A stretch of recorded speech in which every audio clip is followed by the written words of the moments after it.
দর্শক স্বাগত জানাচ্ছি।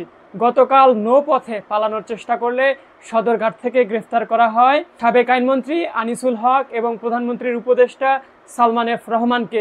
গতকাল রাত 10টা থেকে তাদেরকে ডিবি কার্যালয়ে রাখা হয়েছিল, তবে আজ বিকেল 5টায় তাদেরকে সিএমএম কোর্টে তোলা হয় এবং আদালত থেকে তাদের 10 দিনের রিমান্ড মঞ্জুর করেছে। তবে দর্শক, সিএমএম কোর্টে তোলার সময় সালমান এফ রহমান ও আনিসুল হককে লক্ষ্য করে ডিম ছুঁড়ে মারে, জুতা নিক্ষেপ করে বিক্ষুব্ধ জনতা।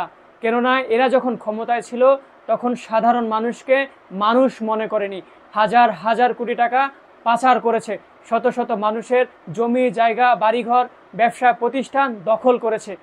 তাই জনগণ আজ বিক্ষুব্ধ হয়ে আদালত প্রাঙ্গণে এদেরকে লক্ষ্য করে ডিম ছুঁড়ে মারে, জুতা নিক্ষেপ করে। উপস্থিত জনতা দ্রুত সময়ের মধ্যে এদের বিচার নিশ্চিত করার জন্য স্লোগান ধরে। এছাড়াও ভুয়া ভুয়া স্লোগানে আদালত চত্বর মুখরিত হতে থাকে। দর্শক, 5ই আগস্ট গণ অভ্যুত্থানের মাধ্যমে পদত্যাগ করে বাংলাদেশ ছেড়ে পালায় তৎকালীন প্রধানমন্ত্রী শেখ হাসিনা এবং তার আগে পরে সরকার দলীয় বেশ কিছু মন্ত্রী এমপি দেশ ছেড়ে পালায়। যারা এখন পর্যন্ত দেশ ছেড়ে পালাতে পারেনি তারা কিন্তু বিভিন্ন পন্থায় দেশ থেকে পালানোর চেষ্টা করছে। তারই ধারাবাহিকতায় গতকাল কিন্তু আনিসুল হক এবং সালমান এফ রহমান ত্যাগ করে মায়ানমার কিংবা ভারতে যাওয়ার চেষ্টা করলে তাদেরকে কিন্তু গ্রেফতার করা হয়।